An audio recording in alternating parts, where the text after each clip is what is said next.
Assalamualaikum warahmatullahi wabarakatuh. Selamat pagi buat kita semuanya. Semoga di pagi hari ini kita masih selalu diberikan kesehatan dan keselamatan, dan kita dapat melakukan aktivitas kita sebagaimana biasanya. Selamat bertemu kembali dalam mata kuliah sistem operasi, di mana mata kuliah ini sudah memasuki minggu yang keempat untuk kita belajar secara online. Mudah-mudahan Anda semua bisa untuk mengikuti pertemuan materi kali ini. Untuk pertemuan hari ini, kita sudah masuk ke pertemuan yang ke-10, di mana dalam pertemuan ini akan kita bahas mengenai kelanjutan dari pertemuan minggu yang lalu, di mana minggu yang lalu kita membahas tentang jenis sistem operasi yang berhubungan dengan desktop dan jaringan. Nah, maka di pertemuan ke-10 ini, karena merupakan lanjutan dari pertemuan minggu yang lalu, kita akan membahas mengenai cara kerja dan model dari sistem operasi. Jadi untuk minggu ke-10 ini, kita fokus kepada cara kerja dan model dari sistem operasi. Untuk materi minggu ini, kita bertujuan di mana setiap mahasiswa nantinya dapat memberikan penjelasan mengenai beberapa cara kerja dari sistem operasi, begitu juga dengan model-model dari sistem operasi yang berkaitan dengan cara kerja atau kegiatan yang dilakukan sebuah sistem operasi berkaitan dengan sistem komputer yang akan dipergunakannya. Kemudian tujuan yang lain adalah mahasiswa nanti bisa memberikan penjelasan dari masing-masing model sistem operasi berkaitan dengan kegiatan yang dilakukannya. Baik, untuk itu kita masuk ke materi inti di pertemuan kita di pagi hari ini. Cara kerja sistem operasi. Untuk bisa kita mengetahui bagaimana cara kerja dari sistem operasi dalam suatu sistem komputer, tentu tidak bisa hanya dengan mengetahui nama perangkat yang berhubungan dengan sistem operasi tersebut, seperti perangkat lunak dan perangkat kerasnya, atau yang lebih familiar kita sebut dengan software dan hardware. Namun, untuk mengetahui cara kerja sistem operasi, kita juga harus mengetahui masing-masing fungsi dan hubungannya dengan perangkat-perangkat yang disebutkan tadi, bagaimana sebuah software berhubungan dengan hardware, dan sebaliknya bagaimana sebuah hardware juga berhubungan dengan software. Begitu juga dengan beberapa hal yang berkaitan dengan cara kerja dari suatu sistem operasi, yang berkaitan juga dengan bagaimana data tersebut nantinya akan disimpan dan diambil kembali. Selain dari hardware, software, dan juga data yang sudah kita sebutkan tadi, bahwasanya dalam sebuah sistem operasi yang kita lihat secara umum juga memberikan layanan kepada si pengguna, seperti bagaimana si pengguna akan mendapatkan suatu bentuk sebuah data, sehingga dengan data tersebut bisa dikembangkan lagi atau bisa disesuaikan dengan kegiatan yang akan dilakukannya.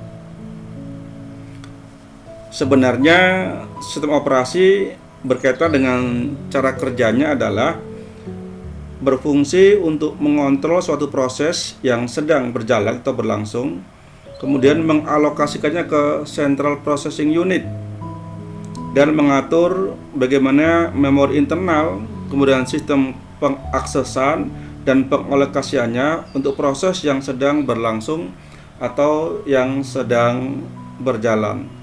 Maka kalau kita lihat dari gambar ini, bahwasanya operating system itu mengatur atau melayani semua sistem yang ada, baik sistem yang berbentuk hardware maupun yang berbentuk software.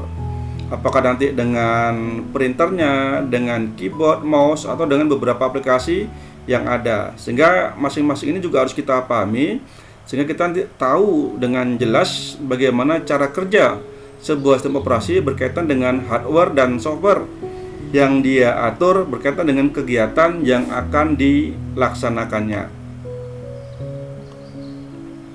Selanjutnya, untuk kita bisa memahami cara kerja di sistem operasi, kita bisa memperhatikan gambar sebagai berikut. Secara umum, proses sebuah sistem operasi berkaitan dengan cara kerjanya adalah semua sistem operasi itu pada umumnya menggunakan atau memakai driver hardware atau perangkat keras untuk berkomunikasi dengan perangkat itu sendiri. Misalnya suatu aplikasi untuk proses mencetak file atau dokumen, maka perintah tersebut akan dilakukan oleh sistem operasi di mana nanti akan dihubungkan dengan perangkat kerasnya, misalnya ke perintah atau instruksi yang akan dikirimkan ke printer. Untuk melakukan beberapa pencetakan selanjutnya, maka driver printer inilah yang akan nanti memberikan suatu bentuk peranan yang akan diperankan oleh operating system atau sistem operasi sebagai bentuk penghubung, sehingga untuk menghubungkannya kita perlu suatu perintah. Misalnya akan dicetak berapa lembar, cetak warna atau hitam putih dan yang lainnya. Sehubungan dengan gambaran seperti ini dapat kita jelaskan bahwasanya proses sistem operasi yang tentu kita kaitkan dengan gambaran dari perangkat secara umum dari sebuah sistem komputer, karena di sini ada hardware dan juga di sini ada operating system yang di dalamnya termasuk adalah software. Jadi ini ada hardware-nya di bawah dan di atas ini adalah software atau yang memuat operating systemnya. Secara umum kita tahu bahwasanya untuk kita bisa menghidupkan sebuah sistem komputer seperti pelajaran yang sudah disampaikan di beberapa minggu yang lalu, kita harus menggunakan namanya booting ya, atau cool booting, yaitu dengan cara menekan tombol on di dalam sebuah sistem komputernya. Dengan demikian komputer akan bisa dihidupkan untuk pertama kalinya, sehingga pada saat pertama kali ini dihidupkan, maka yang bekerja nantinya adalah bagaimana sistem operasi melakukan pengecekan di dalam RAM, Random Access Memory, di mana memori ini harus tersedia dalam sebuah sistem komputer sehingga dia nanti bisa memberikan suatu bentuk penyimpanan dari media yang ada sebelumnya untuk bisa dibuka kembali sehingga bisa berjalan sebagaimana mestinya. Selanjutnya, bagian dari operating system yang juga merupakan penghubung antara hardware dengan software atau dengan beberapa program-program yang lainnya, itu berperan secara langsung untuk melakukan tugas di unit yang berkomunikasi, yang dalam hal ini komunikasi tersebut disebut dengan namanya kernel.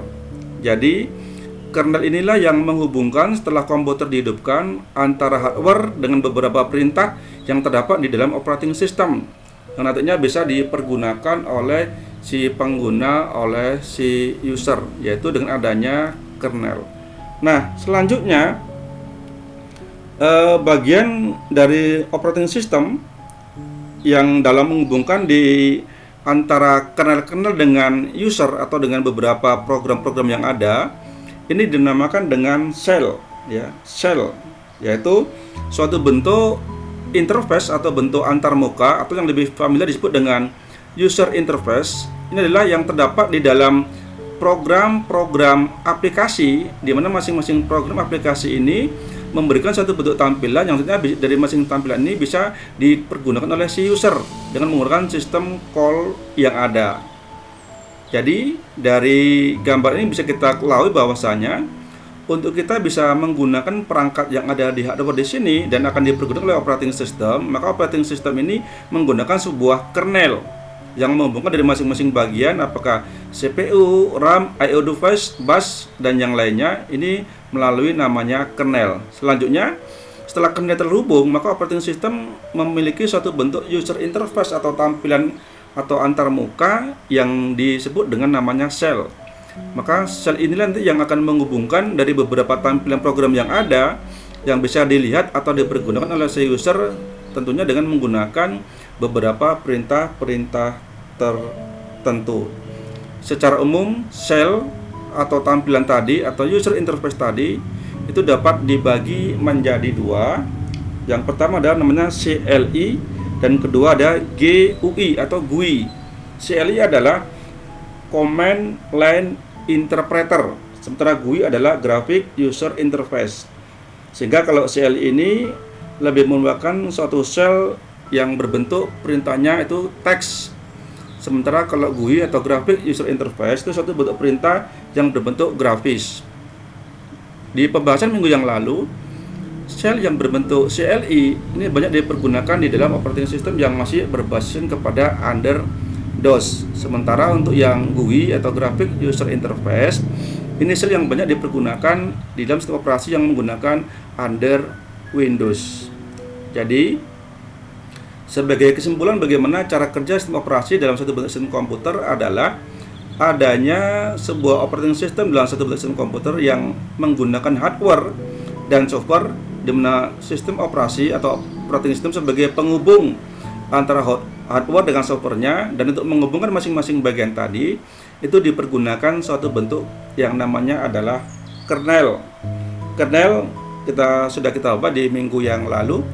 Selanjutnya, untuk bisa dipergunakan beberapa aplikasi yang ada di sistem komputer, maka dibutuhkan namanya sel. Karena sel inilah sebenarnya yang mengatur antara user dengan beberapa program atau beberapa tampilan atau user interface yang ada di dalam sistem komputer tersebut. Sebagaimana kita tahu bahwasanya kita bisa menggunakan suatu aplikasi apapun itu, program apapun itu, jika dia memiliki suatu bentuk tampilan. Dan tampilan ini bisa kita pergunakan dengan menggunakan perintah tertentu. Tentu semua ini tadi yang diatur dengan menggunakan namanya adalah sel. Selanjutnya akan kita lihat beberapa kegiatan yang berkaitan dengan cara kerja dari sistem operasi.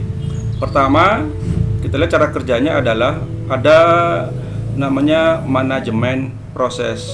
Jadi, cara kerja sistem operasi berkaitan dengan kegiatan yang dilakukan. Pertama yang dilakukan adalah bagaimana melakukan perencanaan atau memanajemeni atau mengatur dari proses-proses yang ada di dalam sistem komputer itu sendiri. Dan ini bisa dilihat bahwasanya sistem operasi akan menjadwalkan setiap prosesnya, apakah dalam hal membuat file, sinkronisasi antar file, menghapus file, komunikasi antar file, dan yang lainnya. Dan juga sistem operasi melakukan penundaan proses, kemudian menghentikan proses dengan cara paksa atau dengan melanjutkan proses yang sudah dilakukannya. Nah, khusus berkaitan dengan manajemen proses ini, nanti kita akan bahas di pertemuan yang selanjutnya. Kemudian, cara kerja sistem operasi yang berikutnya adalah bagaimana adanya pengaturan dari main memory. Ya. Main memory atau memori utama ini memang harus diatur sedemikian rupa sehingga kita bisa mengalokasikan jumlah dari memori yang kita butuhkan untuk dipergunakan sebagai bentuk untuk penyimpanan data. Dan kita tahu bahwasanya main memory punya keterbatasan di dalam penggunaan untuk memproses dari sebuah data. Nah, untuk itu biasanya proses yang terjadi di main memory supaya dia tidak cepat penuh atau dia karena memang punya keterbatasan, kita kebanyakan menyimpannya data itu di eksternal memory. Namun demikian, kita juga harus perlu bagaimana mengatur penggunaan dari memory dalam sebuah sistem komputer, sehingga dengan demikian proses yang kita lakukan untuk beberapa kegiatan yang lainnya bisa berjalan dengan lancar. Ya, hal ini akan terjadi proses bisa lebih efisien dan efektif lagi. Selanjutnya kita lihat cara kerja sistem operasi yang lain adalah yang berhubungan dengan manajemen file. Tentu kita semua sudah tahu bahwasanya file adalah sangat penting sekali dalam satu bentuk kegiatan berkaitan dengan sistem operasi atau kegiatan yang kita lakukan. Maka kita perlu juga melakukan pengaturan sedemikian rupa sehingga file-file yang ada ini bisa tetap kita pergunakan dalam jangka waktu yang cukup lama. Di dalam manajemen file itu diantaranya bisa kita menuliskan sebuah data, kemudian ada template data, kemudian juga kita bisa menyimpan atau menghapus dari file tersebut. Dan semua kegiatan ini perlu kita atur dan kita lakukan pengelolaan sedemikian rupa sehingga file-file yang tidak berguna nantinya atau yang sudah tidak kita perlukan lagi, ini bisa kita hilangkan atau bisa kita lakukan untuk penghapusan. Berikutnya ada lagi kita lihat berkaitan dengan cara kerja sistem operasi adalah tentang input output yang berkaitan dengan semua perangkat yang berhubungan dengan hardware dan software yang ada di sistem komputer. Maka dalam hal ini sistem operasi harus mampu melakukan pengelolaan suatu input ataupun output, ya. Sehingga dengan demikian seorang user bisa menggunakan input dan outputnya dengan lebih mudah karena memang semua sudah diatur oleh sistem operasi. Untuk input output yang ada ini juga harus butuh pengelolaan tersendiri. Apakah kita misalnya menggunakan inputnya lewat keyboard, apakah lewat mouse, apakah lewat scanner dan yang lainnya. Maka semua ini perlu diatur dengan baik oleh sistem operasi sehingga perangkat-perangkat yang ada di sini bisa disesuaikan dengan kebutuhan yang akan kita pergunakan di dalam melaksanakan kegiatan nantinya. Selanjutnya kita lihat juga ada tentang secondary memory. Nah ini tadi berkaitan dengan main memory, bahwasanya kalau di main memory kita punya data yang terbatas sebagai satu bentuk penyimpanan data, maka bisa disimpan data-data tersebut di secondary memory. Bisa disimpan di secondary memory, apakah nanti bisa disimpan di flash disk, di hard disk, di DVD dan yang lain-lainnya. Karena di dalam memory sebagai bentuk media penyimpanan primer sifatnya terbatas dan sementara operating system juga melakukan berbagai perantara data atau file yang ingin disimpan dalam media penyimpanan. Nah untuk itu maka diperlukan media penyimpanan sekunder dengan berdasarkan beberapa aspek yang memang muatan datanya bisa lebih besar dan bisa lebih banyak dibandingkan dengan yang ada di dalam main memory. Selain dari manajemen proses, main memory, manajemen file, input output, I/O, perangkat yang dipergunakan dan secondary memory, maka cara kerja sistem operasi juga ada diperlukan berkaitan dengan namanya security system. Sehingga dengan adanya security system di sini, si user atau si pengguna sistem itu bisa menggunakan login sehingga data-data yang kita pergunakan bisa lebih bagus, lebih aman karena tidak semua orang bisa menggunakannya. Atau juga bisa menambahkan dengan anti malware, kemudian firewall dan beberapa security system yang lainnya. Jadi dari gambar ini bisa kita lihat bahwasanya cara kerja sistem operasi berkaitan dengan sistem komputer yang ada dikaitkan dengan kegiatan yang dilakukan sistem operasi tersebut. Maka ini berkaitan dengan bagaimana cara kerjanya untuk bisa memanajemeni sebuah proses, menggunakan main memory, mengatur pengelolaan sebuah file, mengatur I/O perangkat yang dipergunakan, mengatur media penyimpanan sekundari, dan bagaimana menggunakan secondary system dalam sebuah sistem komputer sehingga sistem yang kita miliki bisa aman karena tidak semua orang bisa menggunakannya.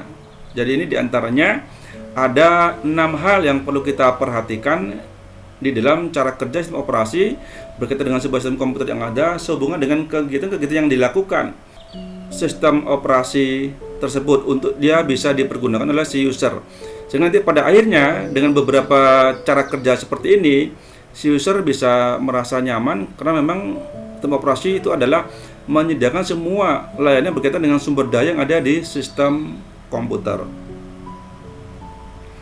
Berikutnya kita lihat model cara kerja dari sistem operasi. Kok tadi kita fokus ke cara kerjanya, sekarang kita bagaimana masing-masing cara kerja tersebut dilihat dari model kerjanya atau model dari kegiatan yang dilakukan oleh sistem operasi tersebut. Maka model cara kerja sistem operasi itu dapat kita bagi menjadi, pertama itu ada namanya bath system. Bath system adalah di mana sebuah job atau proses atau kegiatan yang mirip atau yang sama itu dikumpulkan dan dijalankan secara kelompok. Kemudian setelah kelompok yang dijalankan selesai, maka secara otomatis kelompok yang lain ini akan dijalankan ke periode yang berikutnya.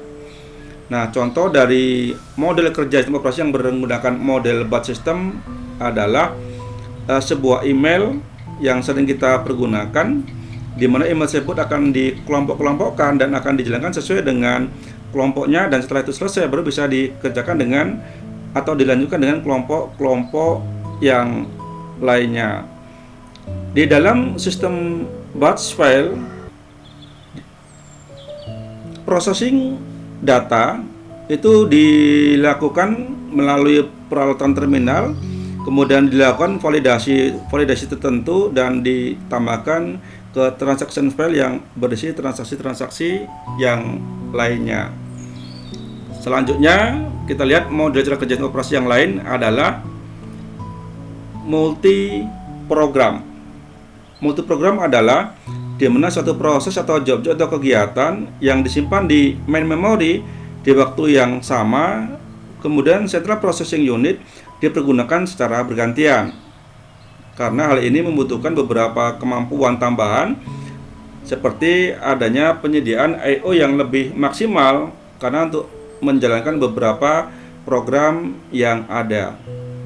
Dalam multi programming system, pengaturan memori untuk mengalokasikan memori pada beberapa job atau kegiatan, maka penjadwalan CPU untuk memilih job-job tersebut yang akan dijalankan atau mengalokasikan hardware lain yang akan menjalankan dari job-job tersebut.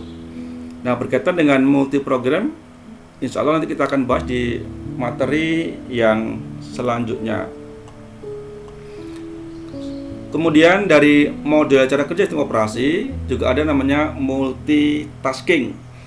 Multitasking adalah di mana pemrosesan beberapa tugas atau job pada waktu yang bersamaan.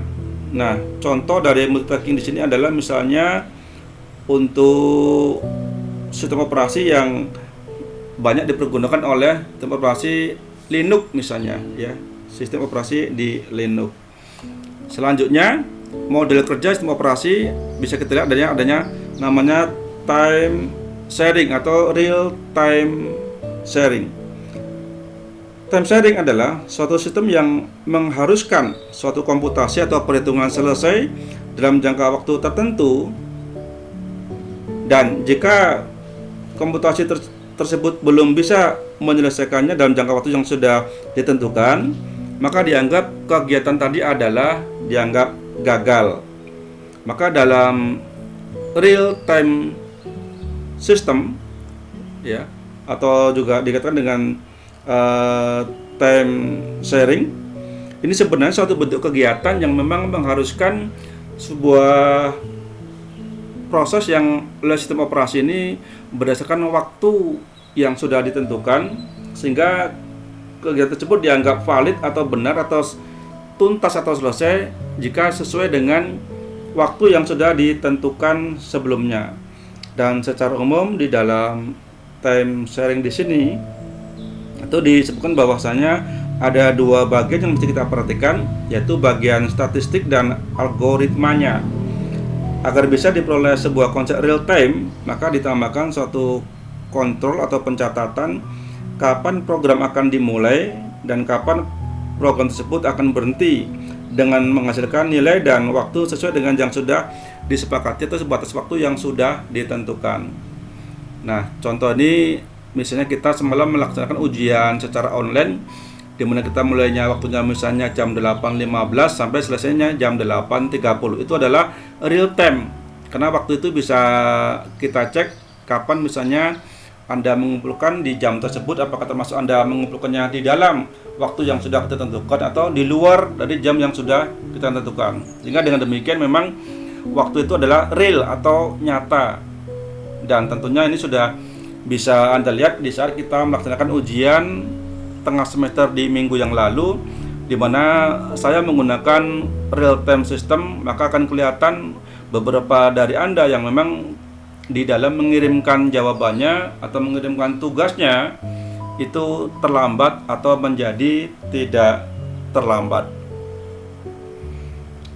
Selanjutnya ada real time system.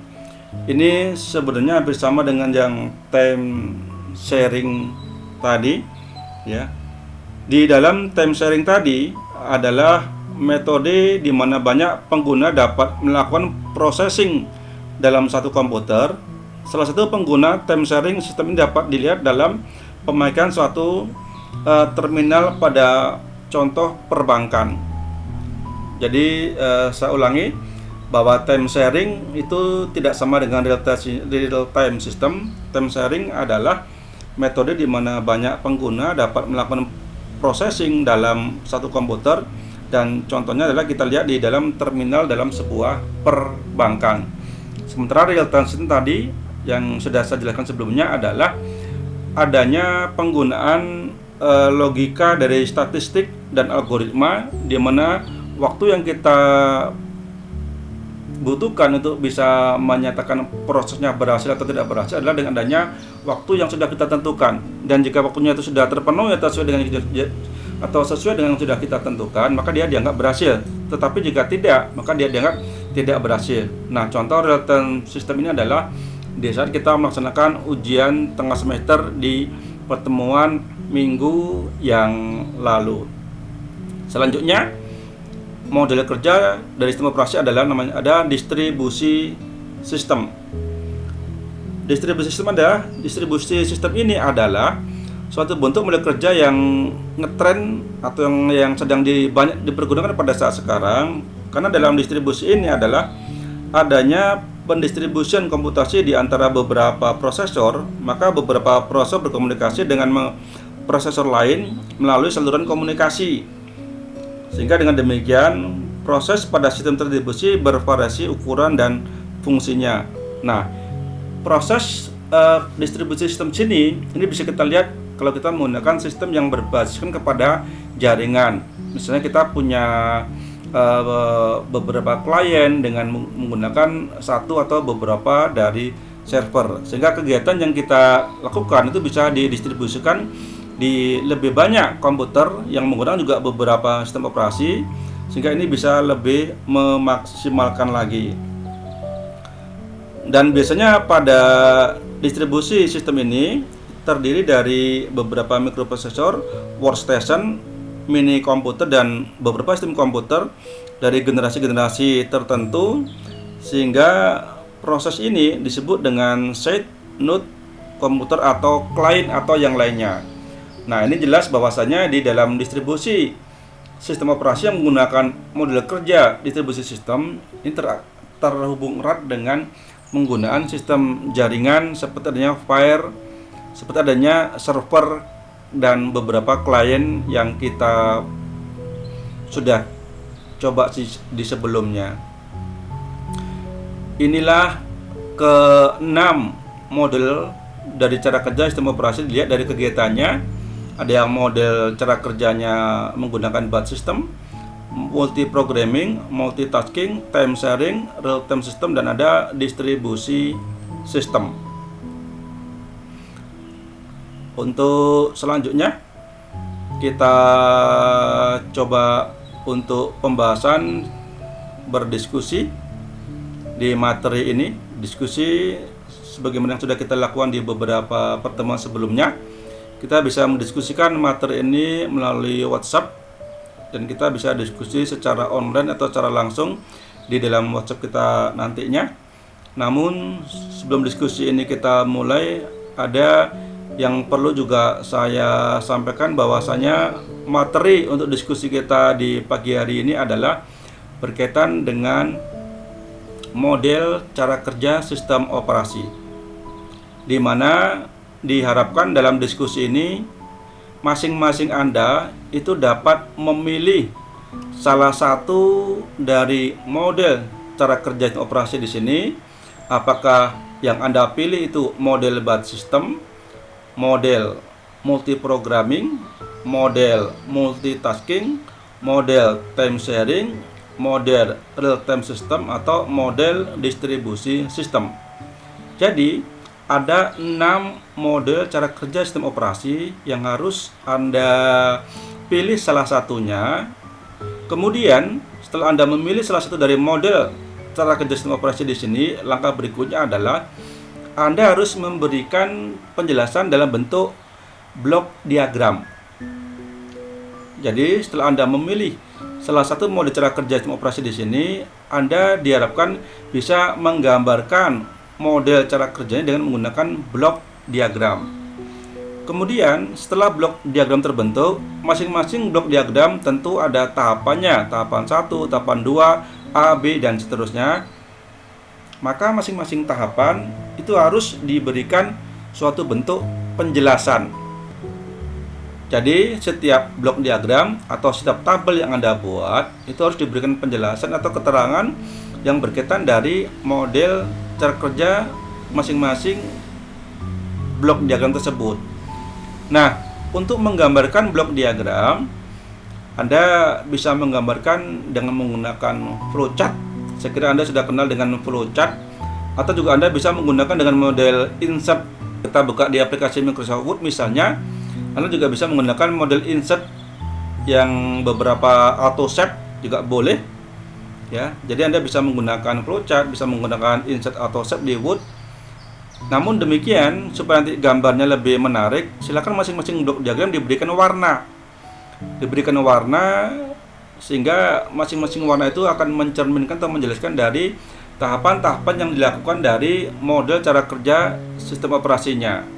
Karena kalau kita bicara masalah cara kerja tentu ada tahapan-tahapannya, dan masing-masing tahapan tersebut harus memang mempunyai suatu bentuk penjelasannya. Kemudian setelah Anda selesai membuat blok diagramnya, maka nanti inilah yang coba akan kita diskusikan di pertemuan kita pagi hari ini. Dan untuk diskusi ini berkaitan dengan apa yang Anda buat, silakan Anda bisa saja membentuk kelompok-kelompok tertentu, 2 atau 3 orang, atau mungkin maksimal sampai 4 orang. Ataupun kalau Anda ingin dibuat secara sendiri juga silakan saja. Kemudian untuk kita diskusi di pagi hari ini, Anda juga mungkin bisa berpedoman kepada beberapa referensi, misalnya dengan cara searching di internet juga saya persilakan. Tapi jangan searching itu langsung yang Anda nanti ditampilkan. Maka dari yang sudah Anda searching tadi, Anda rubah dulu ke dalam bentuk blok diagramnya. Anda bikin kalimat sendiri, Anda coba tag dengan kata-kata Anda sendiri, baru setelah itu ditampilkan. Demikian yang bisa saya sampaikan di pertemuan kita pagi hari ini. Mudah-mudahan masing-masing Anda nanti bisa selesai untuk membuat blok diagram berkaitan dengan model cara kerja sistem operasi yang sudah saya berikan penjelasan di pagi hari ini. Demikian yang bisa saya sampaikan. Sekali lagi, mudah-mudahan ini bermanfaat bagi Anda semua, dan bisa nanti Anda tambahkan dengan beberapa referensi yang lain yang sekiranya berhubungan dengan materi yang saya sampaikan di pagi hari ini. Stay at home and keep healthy. Tetap berada di rumah dan selalu jaga kesehatan. Semoga kita selalu dalam lindungan Allah Subhanahu wa taala dan selalu diberikan kesehatan sehingga kita bisa beraktivitas sebagaimana biasanya. Di rumah aja, jangan kemana-mana. Stay at home and keep healthy. Dan Assalamualaikum warahmatullahi wabarakatuh.